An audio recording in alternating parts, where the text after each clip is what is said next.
Bismillahirrahmanirrahim. Ya ayyuhallazina amanu taqullaha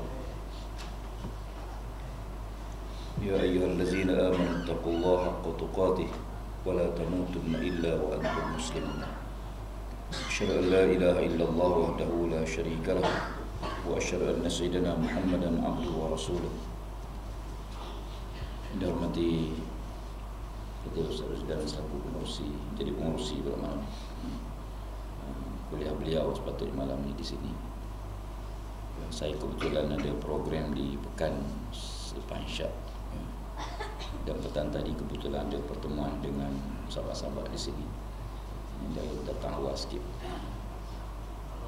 Dan dalam perjalanan saya, tempat yang sempurna sini je. Tempat lain tu tak apa sempurna. Yang sempurna di sini. Jadi saya singgah tempat sempurna. Pak mentua, mak mentua saya di Kampung Selamat. Ya, tempat yang paling selamat di Kuantan, situlah. Ya. Kampung Selamat. Belakang dia tu Kubang Buaya, tak selamat. Ya. Jauh sikit tu Tok Sira. Tok pun kena sira, memang tak selamat. Jadi alhamdulillah. Terus sekalian, setiap kali kita boleh datang ke rumah Allah, kita syukur banyak-banyak pada Allah. Sebab tidak ramai orang yang Allah pilih sebagai tetamu dia di dunia, sebagai lambang, sebagai petanda. Mudah-mudahan kita jadi tetamu Allah di akhirat. Sesiapa yang tidak dipilih sebagai tetamu di dunia, janganlah dia bermimpi untuk jadi tetamu Allah di akhirat. Ya, kerana dunia ni lambang akhirat. Ya, dunia ni pelambangan akhirat. Ya, sebab itu bila sahabat tanya Rasulullah sallallahu alaihi wasallam, wahai Rasulullah, apakah kita boleh kenal ahli syurga dan neraka waktu hidup dunia? Waktu dunia. Nabi kata boleh. Kita boleh kenal. Dunia kita tak boleh kenal. Bila Nabi kata dunia kita boleh kenal, sahabat ni tanya, ya Rasulullah, izan falima ya'malul amilun. Kalau begitu, buat apa kita beramal? Ya, kalau kita boleh kenal mana ahli syurga, mana neraka, buat apa kita beramal? Kata Rasulullah, kullun muyassaru lima khuliqalah. Setiap orang itu dipermudahkan oleh Allah apa yang Allah tentukan untuknya. Bermakna kalau dia ahli syurga, dipermudahkan jalan-jalan ke syurga. Kalau dia ahli neraka, dipermudahkan jalan-jalan ke neraka. Ya. Jalan neraka dengan jalan syurga ni dua jalan yang bertentangan. Ya. Dia tidak sama. Ya. Inna hadainahu sabil imma syakiran wa imma kafura. Aku beri petunjuk pada manusia dua jalan. Satu jalan syukur, satu jalan kufur.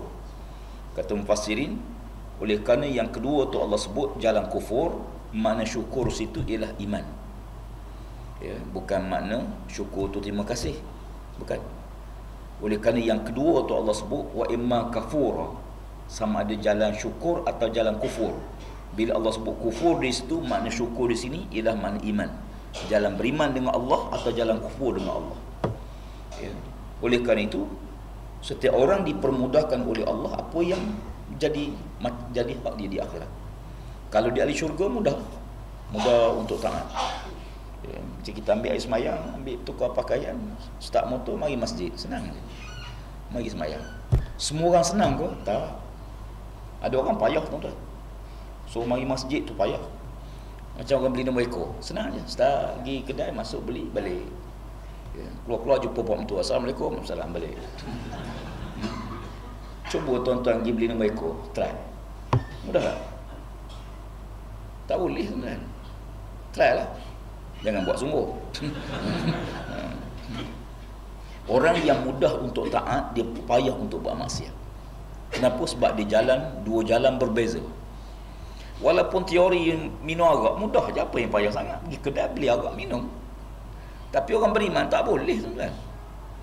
Nak pegang botol arak ni pun dah rasa, padahal bukan berdosa pun, tapi dia akan rasa semacam nak beli nombor ekor. Malam tu kebetulan mimpi, 3 kali mimpi. Ya. Nak pergi tu berdebar, takut, orang nampak macam-macam. Nak pakai kereta, naik kereta ke, nak bawa motor ke, semua salah. Ya. Bawa kereta pakai tepi keledar. Nak parking di mana? Nak parking depan kedai takut orang tahu. Parking jauh. Parking jauh lalu. Bukan masuk terus. Tengok pusing 2-3 kali confirm tak ada baru masuk. Bukan pengalaman, bukan cerita pengalaman ni kita. Nak sebutnya bahawa orang yang taat dia payah nak buat maksiat dipelihara oleh Allah Taala. Sebab itu bila Allah pelihara kita, insya-Allah mudah-mudahan kita sentiasa mendapat bimbingan daripada Allah Taala. Hidup kita atas dunia untuk sekalian, hidup yang sangat sekejap, sangat sekejap sangat, sementara je. Kita lalu je. Satu hari Sayyidina Umar Al-Khattab radhiyallahu anhu datang jumpa Nabi sallallahu alaihi wasallam, ziarah Rasulullah dalam rumah baginda. Sayyidina Umar masuk ke dalam bilik Rasulullah. Kebetulan Nabi sedang baring. Bila Sayyidina Umar masuk, Sayyidina Umar bagi salam. Nabi bangun, daripada tidur dia. Maka Sayyidina Umar tengok bekas tikar pada belakang Rasulullah. Melekat bekas-bekas tikar pada tubuh Nabi. Lalu Sayyidina Umar kata, "Ya Rasulullah, kenapakah kamu tidak tidur di atas tempat tidur yang lebih lembut daripada ini?" Macam tidur atas ni tak ada bekas lah. Tidur atas tikar mengkuang, tikar buluh ni berkesan. Lalu kata Nabi, "Ya Umar, kita ni tidak lebih daripada seorang pengembara yang berjalan di tengah panas, kemudian jumpa pohon kayu, kita berhenti sekejap. Kita berhenti, kita berteduh, menghilangkan penat, kita minum, kita makan. Sampai masa kita teruskan perjalanan dan kita tinggallah pokok tu. Walaupun pokok tu sedap, teduh, selesa, tapi terpaksa kita tinggal, kita akan pergi. Begitulah kita. Tidak lebih. Walaupun seronok macam mana dunia ni, sampai masa kena pergi, kena tinggal. Pergi ke mana? Pergi ke satu alam lain. Pintunya banyak, tapi tempatnya sama. Ada orang masuk kok pintu sini, ada orang masuk kok pintu berjuta pintu untuk masuk ke alam barzah ni. Ada berjuta pintu. Di Pekan tu ada satu pintu, namanya makam diraja. Sama je pintu, cuma bingkai pintu tu lain sikit, tapi dalam tu sama. Ada orang yang masuk ke pintu makam pahlawan, ke makam apa, masuklah, tapi tempat pergi sama. Ada yang pergi dulu, ada yang pergi kemudian. Tak apa. Kalau tuan-tuan nak pergi dulu, tak apa, pergilah. Tak ada masalah. Dulu kemudian sebenarnya tidak ada masalah. Sebab yang penting bukan panjang umur, yang penting apa kita isi dengan umur tersebut. Panjang umur buat maksiat, na'udzubillah. Lebih baik pendek umur tapi taat. Sa'ad bin Mu'az radhiyallahu anhu, seorang sahabat Nabi. Kalau tuan-tuan pergi ziarah kubur Baqi', jangan lupa ziarah kubur makam Sa'ad bin Mu'az di Baqi'. Sa'ad bin Mu'az ni ujung sekali, kubur dia tepi pagar. Pagar belah kiri. Masuk ke pintu utama tu ujung sekali ada dua kubur, satu tu Sa'ad bin Mu'az radhiyallahu anhu. Sahabat Nabi masuk Islam umur 31 tahun. Meninggal dunia umur 37 tahun. Hanya 6 tahun dalam Islam.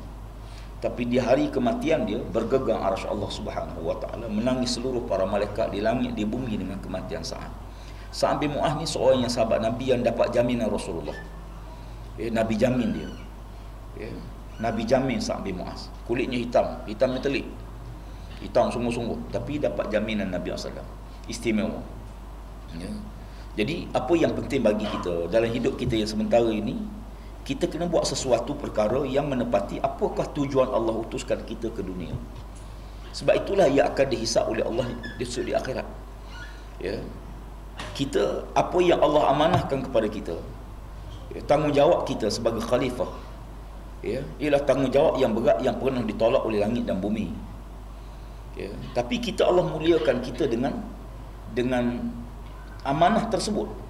Allah sebut walaqad karramna bani Adam, kami muliakan bangsa manusia. Allah kata Allah muliakan bangsa manusia. Jadi kenapa manusia mulia?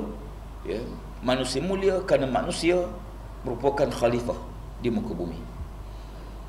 Mulianya manusia kerana dia diamanahkan dengan amanah tersebut.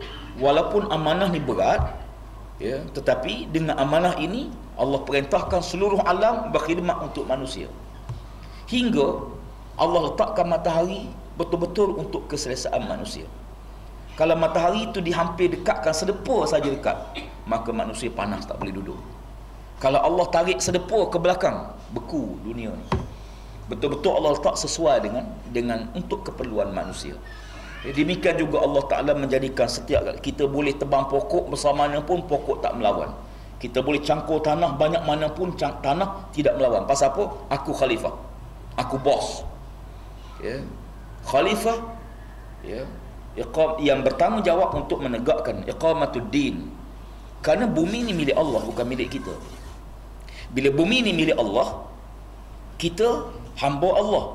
Lalu kita diutuskan ke dunia, kita kena buat apa yang Allah kehendaki, bukan apa yang kita kehendaki. Ya.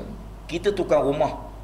Kita walaupun kita tukang, kita pandai buat rumah, tapi kita kena buat rumah ikut kehendak tuan rumah. Ya. Tuan rumah dia nak ikut dia lah. Kita kena buat ikut plan yang tuan rumah nak. Tuan rumah tu buat rumah, bawah ni semua bilik, bilik air atas belaka. Ya. Ya. Dapur bawah tanah. Kita kata saya tak pernah lagi buat rumah macam ni, saya nak rumah macam ni, buatlah. Allah Ta'ala dia nak apa atas dunia ni?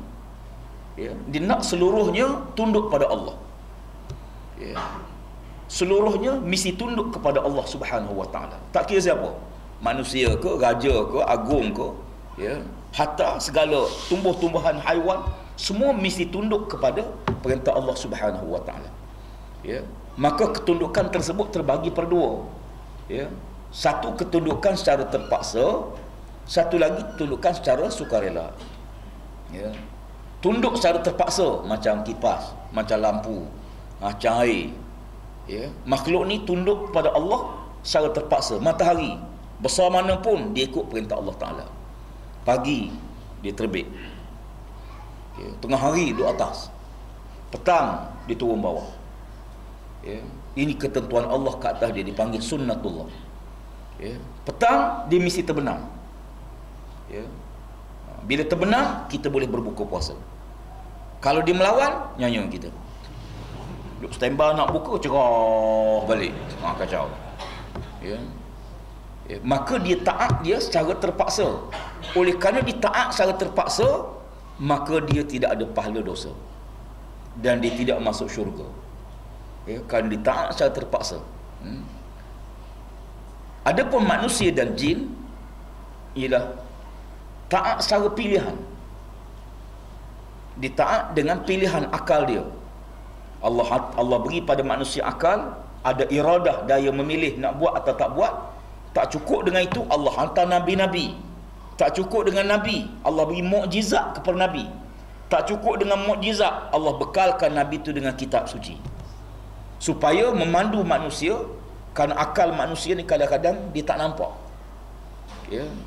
Umpama saya heboh sehari dua ni, ya, berhubung dengan masalah Islam ni apa sebenarnya. Ya, kebetulan bila digambarkan tentang, ada dibentang manifesto dan belanjawan sebagai contoh, ramai orang komplain tak ada Islam dalam ni. Ya, macam mana? Islam tu apa? Ya, Islam tu kan menyeluruh.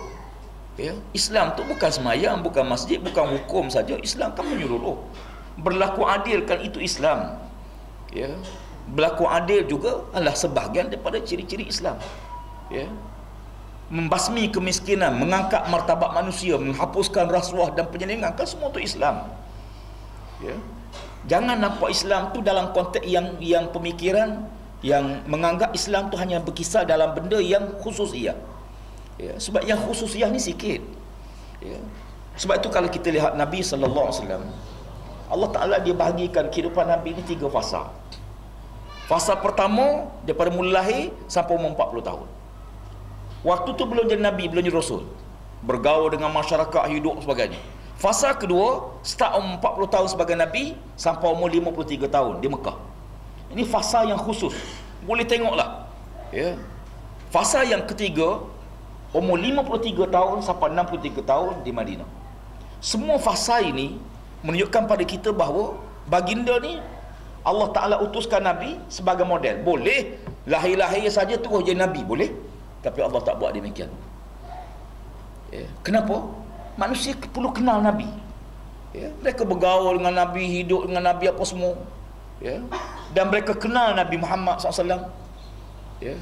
Bukan saja orang Islam kenal Nabi, orang bukan Islam pun kenal Nabi. Satu hari, 2 orang Yahudi datang ke Madinah daripada Syam. Ya. Bila mana dia sampai di Madinah, ya, dia tengok suasana Madinah, penduduk Madinah. Dia tengok, dia kata, bandar ni macam bandar yang akan dibangkitkan Rasul yang terakhir. Sebagaimana yang Allah sebut dalam kitab Taurat, kitab Injil. Dia tengok bandar je. Dia tengok bandar, dia tengok peniaga, dia tengok suasana. Bandar ni macam bandar yang akan dibangkitkan Rasul yang terakhir. Tengok suasana je. Masa tu Nabi tak ada pun lagi. Orang Madinah tak sebut pun tentang Rasulullah lagi. Dia tengok suasana. Macam saya tadi masuk tengok air. Ini ada harapan ni. Kan? Tengok suasana je. Saya tengok, taklah nampak hijau sangat, tapi okey lah. Jadi bila dia kata begitu, sahabat dia kata betul. Aku pun rasa demikian. Lepas itu barulah Nabi hijrah ke Madinah. Baru Nabi hijrah. Hebohlah Madinah tentang adanya Nabi SAW datang hijrah ke Madinah. 2 orang Yahudi datang jumpa Nabi. Dia tengok Nabi. Dia pergi dekat. Kamu Muhammad ke? Kamu ni Muhammad ke? Nabi kata, ya. Akulah Muhammad. Dan kamu Ahmad kan? Nabi kata, ya. Aku juga Ahmad. Muhammad pun gelaran Nabi, Ahmad pun gelaran Nabi. Dia kata, ya Muhammad, kalau kamu boleh jawab soalan aku akan beriman dengan kamu. Ya. Nabi kata, tanyalah. Ya. Kamu nak tahu apa? Ya. Nabi tak tahu dia nak tanya apa. Cuma Nabi kata, kamu nak tahu apa? Ya. Nasib baik dia tak tanya bila pilihan raya.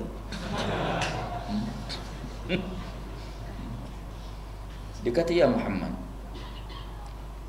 beritahu aku, apakah penyaksian yang paling besar yang disebut oleh Allah dalam kitab sucinya?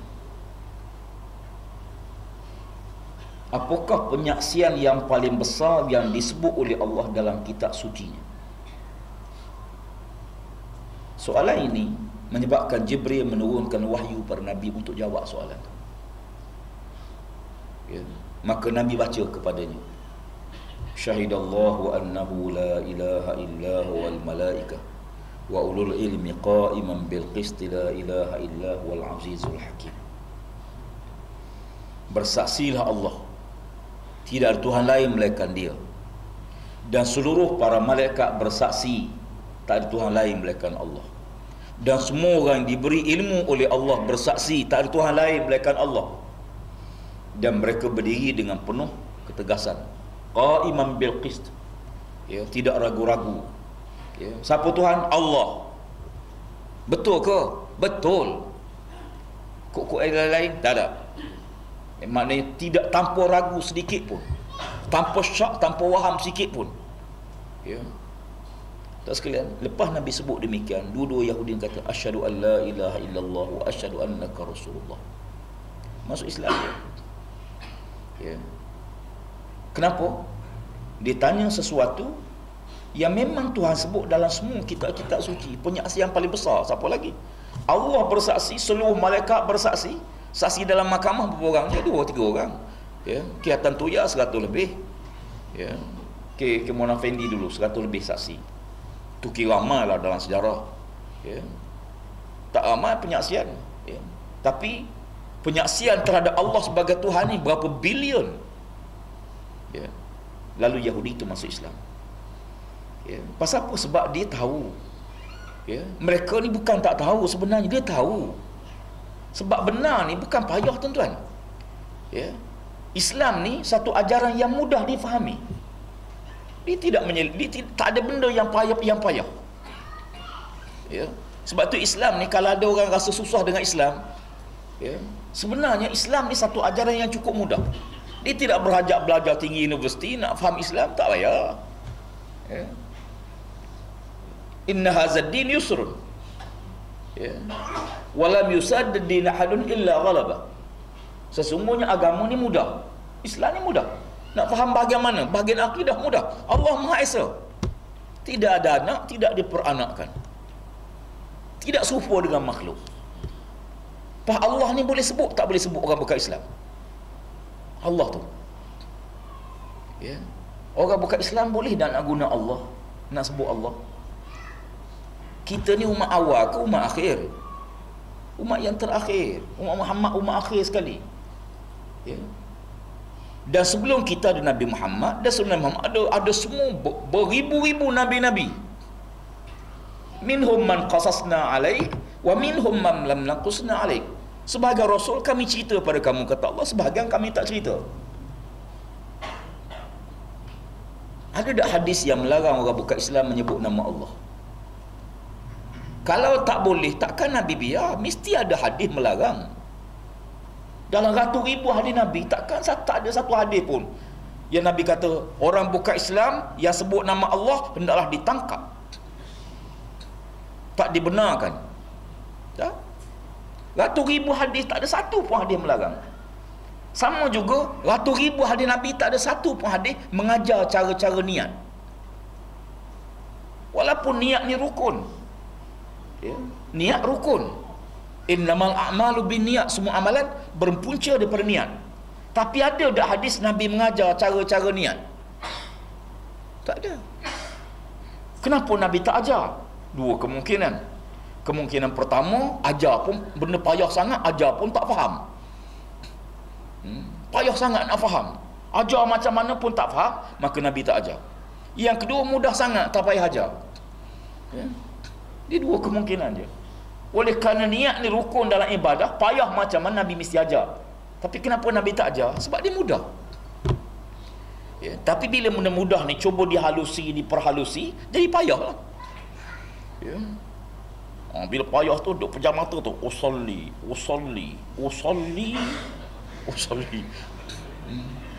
Dia semayang sebelah orang Arab. Usolli saja aku nak semayang. Saku nak semayang. Arab kata semayang lah pun, nak semayang. Tak ada siapa larang awak nak semayang lah. Usolli. Allahu usolli. Makmum kata sudah. Di belah-belah maran tu ada seorang tu imam tua. Makmum tahu dah. Was-was cukup kuat. Dua usolli 7-8 kali. Makmum tahu dah. Kalau tangan sama tak jadi. Tangan tinggi sebelah jadi. Makmum tahu dah. Kalau sama tinggi apa kata dia? Tinggi sebelah dan capai tu. Jadi payah. Ya. Islam ni bukan ajaran yang payah, yang mudah. Ya. Adapun sebab tu sekalian, satu hari 60 orang rombongan puak-puak Kristian Nasrani Najran datang jumpa Nabi di Madinah. Ni rombongan VVIP dalam sejarah Islam. 60 orang ni ada 3 orang menteri, ada 3 orang padri. Padri besar, padri utama mengiringi menteri tersebut datang ke Madinah untuk berjumpa Nabi, berdebat dengan Nabi SAW. Tatkala mana dia sampai di Madinah, dia masuk dalam masjid Nabi. Masuk masjid Nabi. Ya. Nabi semayang zuhur, lepas semayang Nabi keluar, dia panggil Nabi, Nabi tak layan. Ya. Dia rasa pelik sebab dia tahu Muhammad tidak begitu. Maka ditanya Sayyidina Abu Bakar, pasal apa Nabi tak layan? Kata Abu Bakar, pakaian kamu. Masa tu dia pakai emas, dia pakai sutera, dihias dengan mah penuh tubuh dia. Nabi tak layan. Ya, lalu dia pun tanggal mah dia, tanggal sutera, dia pakai pakaian padri. Ya, baju dia dengan salib dia, topi dia yang tanda salib dia. Setelah Nabi siap sembahyang asar, Nabi keluar, dia panggil, Nabi pergi jumpa dia. Ya, Nabi jumpa dia. Ya. Waktu Nabi sembahyang asar, dia sembahyang. Dia sembahyang cara Kristian dalam masjid Nabi. Ya, dalam masjid. Ya. Bukan di luar masjid, dalam masjid. Setelah Nabi keluar, dia panggil Nabi. Ya. Maka Nabi jumpa, salam. Ya. Maka berlakulah dialog. Ya. Nabi ajak dia kepada Islam. Nabi suruh dia masuk Islam. Dia kata, ya Muhammad, kami lebih dulu Islam pada kamu. Kami lebih dulu Islam pada kamu. Macam kita baca Quran, orang kena hysteria lah. Kita baca ayat kursi tiup, dia kata salah ayat tu. Oh. Akhirnya Nabi kata, tapi kamu syirik pada Allah. Kamu syirik pada Allah. Dia kata, tidak, kami tak syirik. Kami tidak mensyirikkan Allah. Maka Nabi kata, tapi kamu menganggap Isa anak Tuhan. Dia kata, ya Muhammad, beritahu kami, siapa ayah Isa? Ibu Isa Maryam. Ayah Isa siapa? Kalau Isa bukan anak Tuhan, dia anak siapa? Nabi kata, baik, aku nak tanya kamu, Tuhan ni makan ke tidak? Dia kata, Tuhan tidak makan. Dia minum? Tuhan tidak minum. Apakah Tuhan tidur? Tuhan tidak tidur. Tapi Isa akan makan, Isa akan minum, Isa akan tidur. Kamu kata Isa anak Tuhan, takkan Tuhan makan, minum, tidur? Tadi kamu kata Tuhan tak makan, tak minum, tak tidur. Tapi Isa makan, minum, tidur. Ya. Bertengkar tak boleh jawab. Masuk Islam ke tak? Tak juga. Tapi dia berhujah dengan Nabi. Ya. Sebab tu sekalian, ayah Nabi pun nama Abdullah. Biasalah orang bukan Islam sebut Allah. Ya. Biasa sebut Allah. Cuma mereka syirik. Ya. Mereka mensyirikkan Allah. Ya. Sebab tu kita tak benar soal terjemah Bible, soal lain. Soal sebut, soal lain. Kalau sebut tak boleh, nyaya tuan-tuan. Tuan-tuan pergi ke Kelantan, Cina Kelantan biasa sebut Allah. Acau mu mari rumah aku, insya-Allah. Insya-Allah. Kita pun tangkap. Pasal apa? Mu sebut Allah tadi. Takkan macam tu. Ya. Ya. Dan sekarang orang Cina takbir, dia kata Allahu Akbar, dia pun takbir, kita pun tangkap dia, mu sebut Allah tadi. Takkan macam tu. Ya. Cina kota baru bersing, bersing, alhamdulillah. Kita pun tangkap dia. Pasal apa? Mu sebut Allah tadi. Takkan begitu. Yang salahnya di mana? Yang salahnya mereka menganggap Allah ada anak. Allah syirik. Adapun terjemah tak boleh. Nak terjemah Bible ke dalam bahasa Melayu, kita tak benar, tak setuju. Ya, sebab Bible tak ada perkataan Allah. Macam mana nak terjemah sebagai Allah? Dari segi ilmiah pun tak betul. Ya, asal Bible kalau dalam bahasa Inggeris menggunakan istilah Lord ataupun God, bukan istilah Allah. Nak terjemah Lord sebagai Allah tak betul. Lord, Rabb dalam bahasa Arab. Ya, God sebagai ilah. Ya, bukan Allah. Ya, jadi oleh kerana kita tak benar, tak boleh. Ya. Yang kedua, dia boleh mengelirukan umat Islam. Ya, bila dia menggunakan Allah, ya, maka sebenarnya yang tak setuju ni bukan Islam saja. Ada seorang padri di Netherlands, di Spanyol, dia menulis cadangan. Dia mencadangkan demi perpaduan antara Islam dan Kristian. Saya suka mencadangkan supaya padri Kristian menggunakan Tuhan Allah supaya merapatkan hubungan. Bila dicadang, habis dibantah oleh padri-padri seluruh dunia. Bantah. Saya pernah bertanya seorang Kristian. Saya tanya dia, Tuhan awak sekarang ni siapa? Dia kata, entah, aku pun tak tahu. Kejap tu, kejap ni, bertukar saja Tuhan aku. Dia kata dia. Dia pun tak setuju, tuan-tuan kalian. Ya. Tapi bagi kita, syadul zara'i, mengelak benda-benda yang mungkin merosakkan kefahaman. Sebenarnya bukan mempertahankan kalimah Allah, yang penting memperkukuhkan akidah. Bukan pertahan nama. Ni pertahan nama, hukum tolak. Ya. Orang pertahan nama saja ni macam orang pertahan tiang bendera. Dia pertahan, saya akan tetap mempertahankan tiang bendera ni, Ustaz. Bendera tak ada dah. Memperkasakan akidah Islam, memperkukuhkan akidah Islam. Ya. Sebab tu baru 2-3 hari lepas, ya, satu wartawan daripada wartawan online yang datang menembual lama sejam setengah. Ya. Di antara isu yang dibangkitkan ialah tentang amanah Haji Hadi sebagainya. Anda kata, ya akhi, ini bukan isu di Malaysia saja, seluruh dunia Islam. pertembungan di kalangan golongan-golongan yang dapat didikan yang tidak daripada Islam bertembung dengan pemikiran di kalangan ulama-ulama Islam, ni bukan baru dalam sejarah. Dia berlaku di Mesir, dia berlaku di Jordan, di Syria, dia berlaku negara-negara Arab, dia berlaku juga di Indonesia, dia berlaku di Malaysia. Ya, kita harus tengok suasana pada waktu itu, apa berlaku pada waktu itu. Ya, sehingga melahirkan pandangan begitu. Kita boleh tengok suasana sekarang untuk mengambil hukum pada waktu itu, tak boleh. Tengok suasana waktu itu, apa yang berlaku hingga lahirnya kenyataan macam tu. Bukan saja amanat Haji Hadi. Ya, pada waktu itu Syed Hawa tulis buku Batas-Batas Iman dan Kufur. Keluar buku Syed Hawa. Ya, Jabatan Perdana Menteri keluar buku Mustika Hadis, Batas-Batas Iman dan Kufur. Kenapa semua orang tulis buku bab akidah masa tu? Sebab kenyataan-kenyataan yang melampau daripada mulut umat Islam yang tak sepatut diucap oleh orang Islam. Ya. Islam ni kalau laksana, negara akan mundur, negara akan huru-hara. Ya. Politik ni kotor, agama ni suci bersih. Jangan kita asingkan politik suku, agama suku. Kalau laksana kat Islam, habislah orang Islam tak mampu bersaing dengan bukan Islam, sebab kita kena potong tangan. Macam mana tangan yang kudung nak bersaing dengan yang tak kudung? Ini kenyataan masa tu.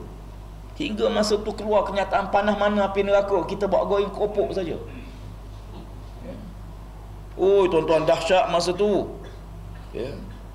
Muslimat yang pakai tudung waktu itu dipanggil hantu bungkus. Keluar usaha Malaysia, hantu kom-kom, hantu bungkus, hantu stokin. Ya. Pada waktu itu, tahun 70-an, Ana belajar sekolah agama Dong. Ustazah Ana tak pakai tudung. Ustazah tak pakai tudung. Pergi Pekansari tak bertudung, balik Mesir. Dia bukan balik mana, tak kira. Ada seorang pakcik mari jumpa saya, dia anak dia dapat belajar Mesir. Dia kata, Ustaz, saya tak tahulah, anak saya dapat dua-dua tawaran, belajar Mekah pun dapat, Mesir pun dapat. Saya ni pening kepala dah. Orang kata Mesir bagus, bumi Nabi-Nabi. Saya kata, pakcik, Mesir ni bumi Fir'aun, ya juga. Ya juga, ya. Memang Fir'aun Mesir, lupa dia. Bukan Nabi, Fir'aun Mesir juga. Dia kata, kalau gitu Ustaz, baik hantar Mekah lah, kalau gitu kan, bumi Nabi Muhammad. Dah Abu Lahab Mekah juga. Kita ni bukan jadi baik kerana tempat dah. Kita tidak jadi baik kerana kita duduk tempat baik. Kalau duduk tempat baik, Allah Rabbi. Abu Lahab lahir di Mekah, tuan-tuan. Tuan-tuan tengok surat beranak dia. Tempat lahir Mekah. Rumah Abu Lahab lebih hampir ke Kaabah berbanding rumah Rasulullah. Tapi kita bukan jadi baik kerana tempat duduk. Salmanul Farisi daripada Parsi dapat hidayah jadi sahabat Nabi. Syuhaib Ar-Rumi, Rom datang jadi sahabat Nabi. Ya. Yang dekat betul Abu Jahal, tak masuk Islam. Jadi kita bukan baik kerana tempat. Tapi bila kita komitmen sungguh, insya-Allah, Allah Ta'ala ni dia nak beri, dia nak tunjuk jalan, tapi dia nak kita minta, dia nak kita usaha. Ada ikhtiar daripada kita dan ada pertolongan daripada Allah Ta'ala. Macam doa, macam hajat, mintalah. Oh, doa ni Allah kata, mintalah pada aku, mintalah. Aku seronok mendengar kau minta. Allah Ta'ala di antara benda yang paling gembirakan dia, mendengar doa hamba dia. Hingga Allah sebut, aku belum puas mendengar doa kamu, tapi kamu dah puas berdoa padaku. Allah tak puas lagi kita doa, kita berhenti dah doa. Sekejap je, angkat tangan, ya Allah, macam biasa lah, ya Allah.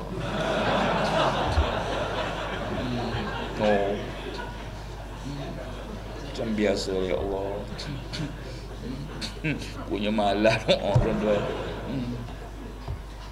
Doa lah, sebab Tuhan ni dia nak bagi, tapi Tuhan janji nak bagi. Mintalah, Allah akan bagi. Allah malu tak bagi, tuan-tuan. Allah Ta'ala ni dia maha kaya, dia malu bila hamba dia doa, dia tak nak bagi, tak. Allah terima semua doa. Ud'uni astajib lakum, mintalah aku akan perkenankan. Cuma silap faham kita, bila Allah perkenan, kita rasa dapat. Tak, perkenan bukan mendapat. Perkenan makna terima. Doa kita diterima oleh Allah. Dapat tak dapat, itu bab lain. Semua doa Allah perkenankan, Allah terima. Allah tak pernah tolak doa hamba dia. Cuma dapat tak dapat, tengoklah. Macam kita hantar orang masuk universiti, isi borang apa semua, kita pun hantar. Duduk seminggu, universiti pun jawab, permohonan tuan diterima. Bukan boleh masuk lagi, borang diterima. Borang terimalah. Layak tak layak, tengoklah. Kita minta doa, Tuhan kenal doa kita. Tapi bagi Tuhan, tengoklah yang minta ni. Pak mak ni minta nak kahwin seorang lagi. Okey. Tapi dia lemah jantung ada, darah tinggi ada, kecil manis ada, lelah ada, sempuk ada, sengguguk pun nak kena dah. Kalau Tuhan bagi yang dia minta, mampu pak mak tu. Ya. Ada orang minta kaya, tapi Tuhan tak bagi.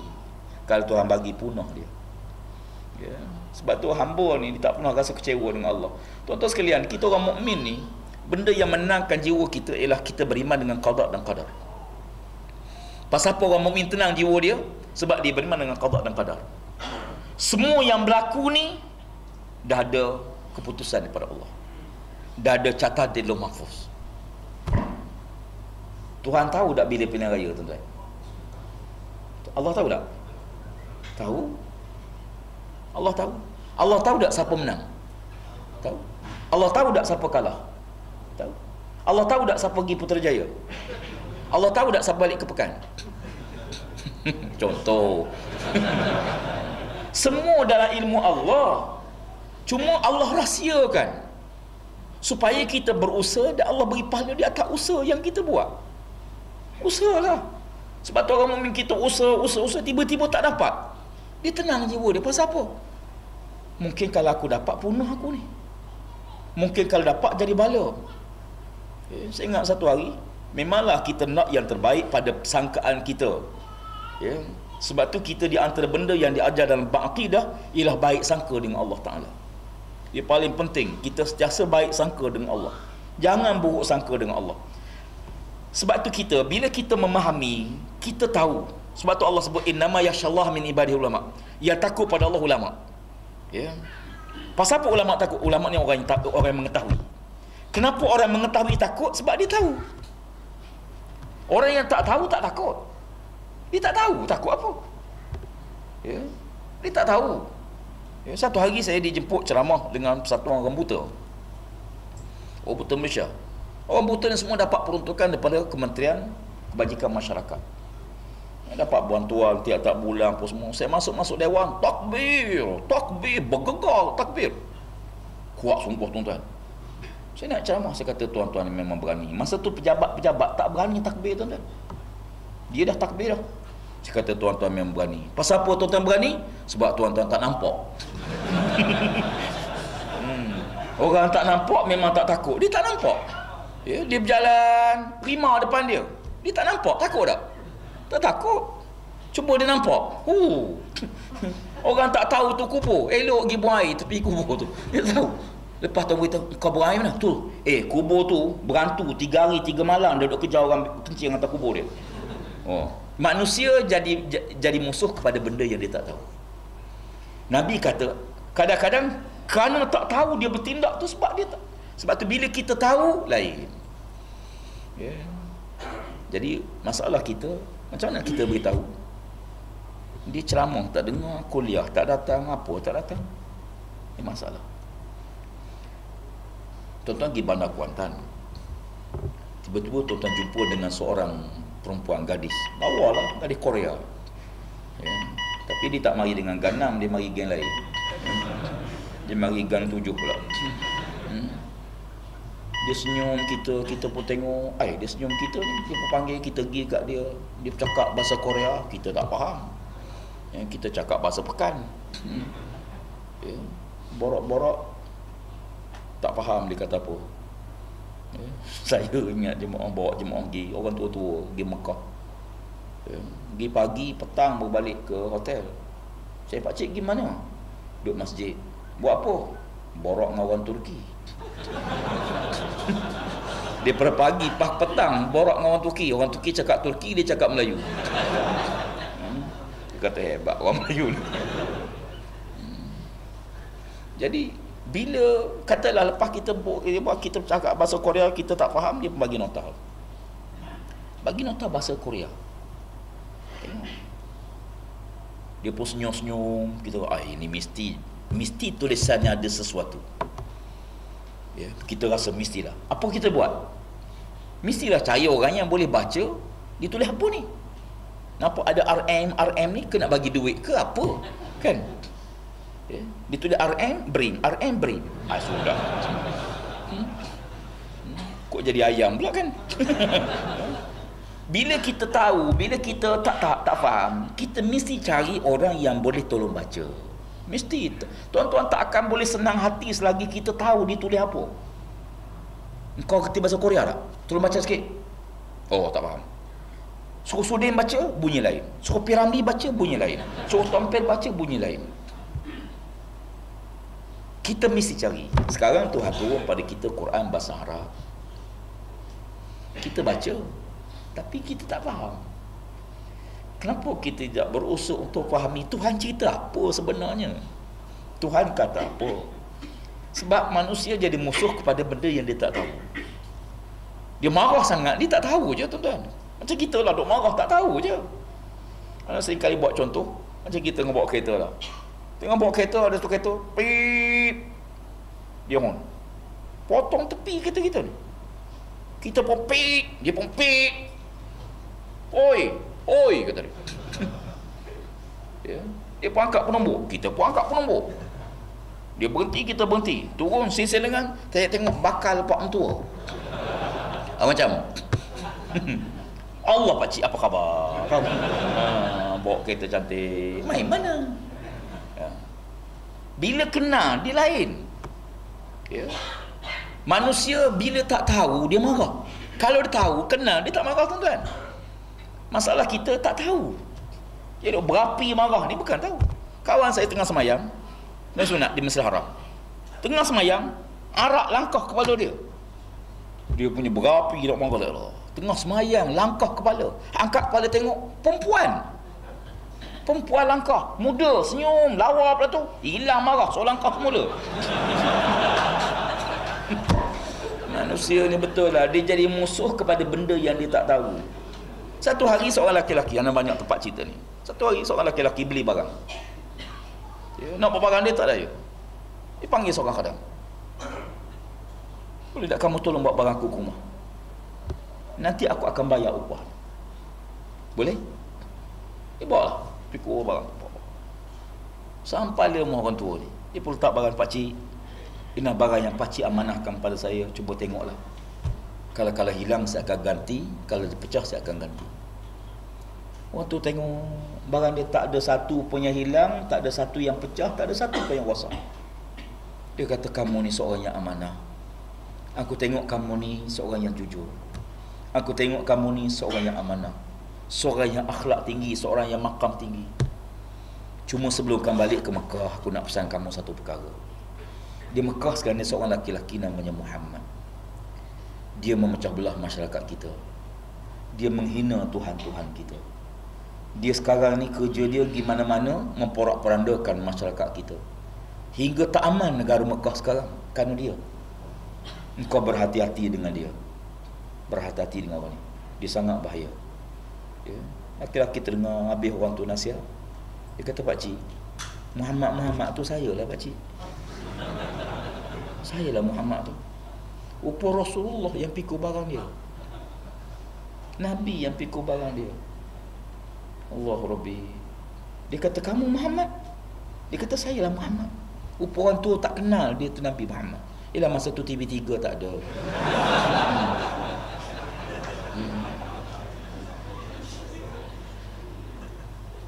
Dia kata, kamu Muhammad? Dia kata, saya lah Muhammad. Orang beritahu aku Muhammad ni begini, Muhammad ni kasar, Muhammad ni sombong, Muhammad ni ego, Muhammad ni sifat-sifat negatif semua. Nabi kata, pakcik tengok saya, inilah saya. Inilah Muhammad yang sebenar. Mungkin pakcik baca utusan Bashar ke. Tu saya tambah tu. Betul tuan-tuan, satu hari seorang perempuan duk marah sangat ketuk guru.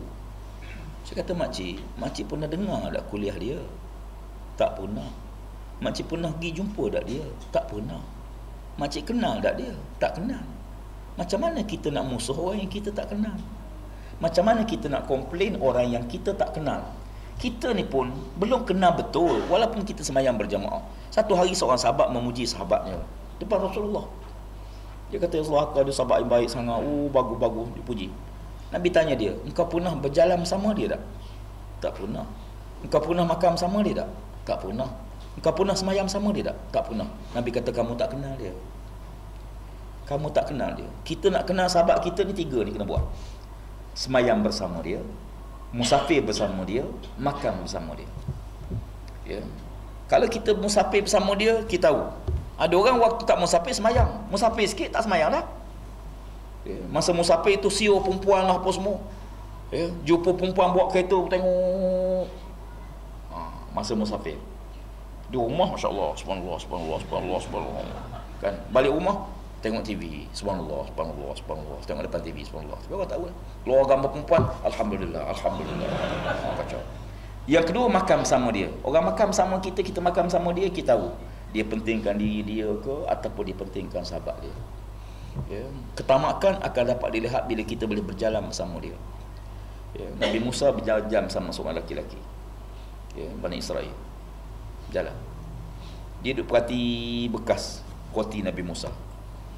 Musa ni bawa bekas roti besar bekas dia. Yang dia bawa bekas kecil. Dalam hati dia, mungkin Musa ni bawa banyak makanan ni. Macam mana kalau aku nak buat supaya aku boleh rasa roti dia? Dia ni ada sekeping je. Ya, dia ni bawa 2 keping. Dia sangka mesti ni Musa bawa 4-5 keping. Maka dia pun cadang. Musa, macam mana kalau makanan kita gabung je 2, kita makan sama-sama. Yang kata Musa, okey, aku setuju.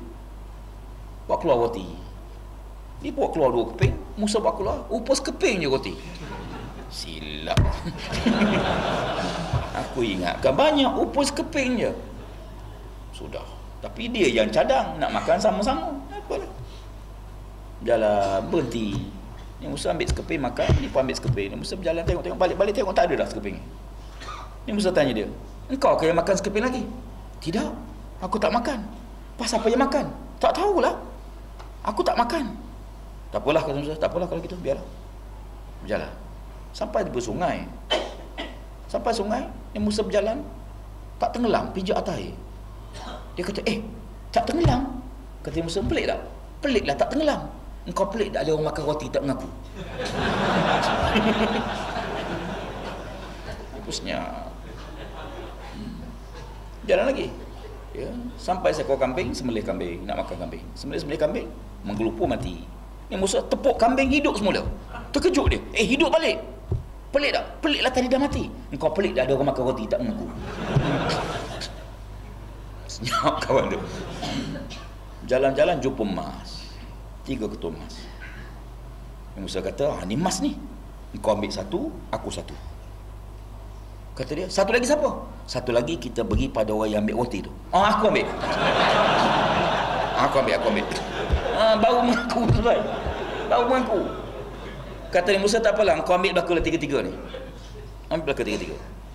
Dia kata Musa, kamu tak boleh berkawan dengan aku. Kamu tak amanah. Pisahlah 2 tu. Dia jagalah 3 ketumah dia. Nak bawa berat, nak tinggal sayang. Tengah duk jaga, datang 3 orang perompak, tengok emas, bunuh dia, mati dia. Perompak tadi 3 orang, bagilah seketul seorang. Kau 1, aku 1, kau 1. Oh, seronok bawa emas masuk dalam gua rehat. Ya. Tapi lapar, makanan tak ada. Nak makan emas tak boleh. Ya. Siapa lagi makan ni? Engkau lah. Masing-masing tak nak pergi. Tak, aku jaga emas ni, takut hilang. Akhir undi-undi kena kawan dia. Kau pergi beli, kami jaga emas kamu. Okey. Kawan tu pergi beli roti makan. Beli 2 lagi roti untuk kawan dia. Dia fikir, kalau aku buat racun dalam roti ni, 2 makan, mampus 2, dapat aku semua emas. Yang 2 pula lagi dalam gua tu borok. Kawan kita pergi beli roti ni, dia balik nanti, kalau kita ketuk dia mati, dapat kita 1,5 seorang. Kau setuju tak? Setuju? Yes, setuju. Kawan tu balik roti. Masuk dalam gua, kawan tu tarik kaki jatuh, seorang lagi pukul, mati. Matilah dia. Perompak ni, kira mati ni biasa je. Dia pemakan roti. Ambillah roti, makan satu orang. Makan, mati pula dua-dua. Mah tu ada lagi dah dalam gua. Siapa nak beritahu saya? Kata Nabi Musa AS, inilah dunia. Inilah dunia. Mengejar benda hakikat sebenar tak ada. Benda yang kosong. Ya. Sebab tu kesimpulan kuliah kita, manusia jadi musuh kepada benda yang dia tak tahu. Masalah kita sekarang, manusia tak dengar.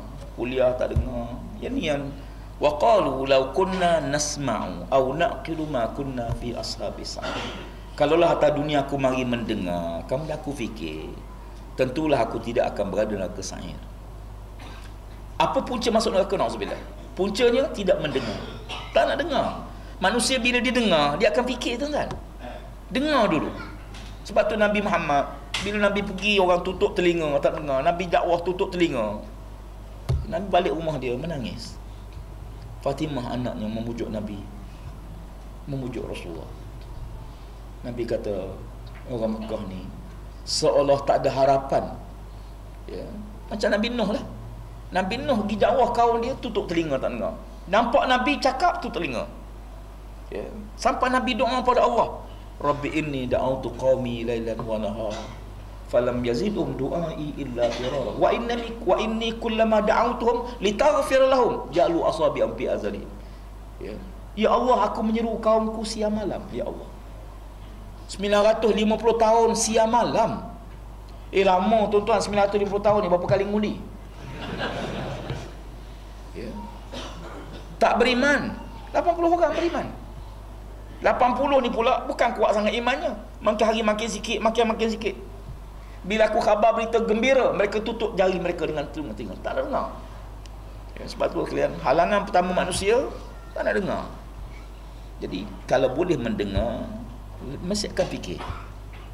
Kalau dia boleh mendengar, nasib dia akan fikir. Ya, Abu Lahab satu malam tu mari dengar kuliah Nabi. Duduk dalam gelap-gelap dengar kuliah Nabi. Lepas tu balik. Orang lain tak ada habis kuliah, dia balik awal lah. Balik. Kebetulan malam tu Nabi cerita bab hidup semula di akhirat. Jumpa abang ni Abu Jahal. Dia borak dengan Abu Jahal. Dia kata, Muhammad beritahu kita ni lepas kita mati ni, kita hidup semula di akhirat besok. Engkau percaya ke tak? Kata Abu Jahal, mana ada? Tak ada. Mati-matilah, tak hidup semula. Kata Abu Lahab, kalau hidup macam mana kalau hidup? Kata Abu Jahal, jangan kata hidup lah, memang tak hidup. Tak hidup. Betul lah kita kata tak hidup. Kalau hidup memang kita kata tak hidup. Yang buat hidup tak kemampuan kita. Makna apa dia? Bila dia dengar, dia akan fikir. Terfikir dia. Ya. Abu Lahab ni mati hina, Masya Allah. Ya. Setelah dia mati 3 hari, bangkanya tak ada siapa nak usik, tak ada siapa nak urus. Padahal pemimpin. Bila mati hina, isteri dia merayu-rayu pergi jumpa kawan-kawan rapat dengan Abu Lahab, seorang pun tak mahu mari. Masuk hari kedua, masuk hari ketiga, hingga bangkai dia berbau busuk lah. Dia merayu, tolonglah, busuk dah. Akhir kawan dia mari gali, ya, gali tanah, tolak dengan kayu je bangkai Abu Lahab. Betul Allah kata, tabat yada abi lahabin watab, celakalah kamu Abu Lahab, dan kamu pasti celaka. Bila Allah khitab celaka, tak salah katalah. Sebab tu mulia hina kita bukan duduk tangan manusia, duduk tangan Allah. Duduk tangan Allah. Kalau Allah kata mulia, mulialah. Kalau Allah kata hina, hina.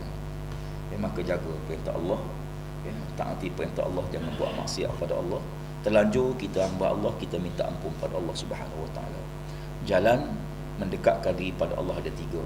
Tak mungkin kebenaran dapat kalau sekiranya hati tidak bersih. Maka jalan bersih hati itu ialah dengan bertaubat, dengan istighfar, minta ampun pada Allah. Setelah hati kita bersih, maka kita kena letak benda baik. Ya. Kalau tuan-tuan nak minum air, gelas kotor, walaupun air bersih, tuan-tuan buh air bersih dalam gelas yang kotor, dia menyebabkan kotor. Hati yang kotor, walaupun masuk ilmu agama sekalipun, ilmu yang baik, tapi kalau tak bersih hati itu, dia tidak akan dapat kebenaran. Maka bersih dengan istighfar, minta ampun kepada Allah Ta'ala. Mudah-mudahan dapat ilmu yang baik. Dan ilmu yang baik itu jadi nur, dia bukan jenar. nurun ala nur, cahaya di atas cahaya. Ya, mudah-mudahan diberkati Allah Subhanahu wa taala majlis kita. Ya, mohon maaf di atas kesilapan, kekurangan, kesalahan. Ya, insya-Allah panjang mau jumpa lagi. Ada satu buku yang sebenarnya kebetulan buat buku ni buku motivasi. Ada mai orang tanya tentang buku ni.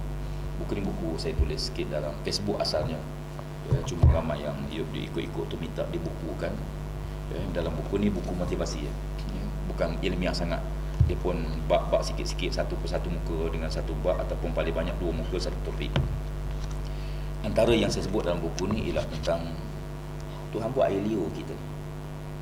Air liur ni selain pada dia untuk pengharaman, tapi air liur kita juga rupanya tanpa sedar dikeluar, kita telan, keluar, telan. Ya. Dalam air liur kita ni ada molekul air. Pakar-pakar daripada Jepun buat kajian dan membuktikan hatta air biasa ni. Air ni, tuan-tuan, kalau tuan-tuan maki hamun, kita maki hamun dia, kita cerca, kita cakap benda yang tak elok, molekul air bertukar jadi hitam. Warna jadi hitam, bentuknya sangat tak elok. Tapi kalau kita selawat, kita baca Quran, cakap benda baik, molekul dia jadi berkilat cantik sangat. Rupanya air liur kita sama. Bila kita tengok benda baik, kita dengar benda baik, kita cakap benda baik, dia bertukar jadi positif. Jadi yang positif termasuk tubuh kita. Ya Allah, hebat Tuhan buat ni. Tapi kalau kita tengok benda tak elok, kita cakap benda tak elok, kita dengar benda tak elok, dia bertukar jadi tak elok. Jadi yang tak elok duk keluar, duk masuk, telan sepanjang masa. Sebab tu Nabi kata, kalau kita mimpi yang tak elok, Nabi kata, ludahlah sebelah kiri. Pasal apa Nabi suruh ludah? Ya, rupanya bila dibuat kajian ni lah, Nabi ni mesti suruh ada sebab lah. Cuma sebab tu bergantung pada ilmu yang kita ada. Kalau mimpi tak elok, Nabi suruh ludah. Mimpi baik, mimpi kahwin seorang lagi, contoh, telan terus tuan-tuan, jangan dibiarkan lama. Perempuan jangan marah, mimpi bukan betul. Mimpi. Orang perempuan ni tuan-tuan, mimpi pun dia marah. Suami dia cerita, bukan betul, mimpi je. Mimpi, isteri dia marah. Isteri dia kata, macam tak ada mimpi lain. Buat macam mana? Wallahualam, mudah-mudahan dapat manfaat pertemuan kita. Wallahualam. Buku ni sebenarnya untuk sumbangan kepada pusat tarbiyah kita. Tuan beli, duit yang tuan beli wakaf tuan kepada pusat tarbiyah. Ikhtiar kita sikit banyak untuk amal ibadah. Mudah-mudahan diberkati Allah. Wallahualam. Aqulu qawli hadza. Astaghfirullahalazim li wa lakum. Wassalamualaikum warahmatullahi wabarakatuh. Takbir! Allah!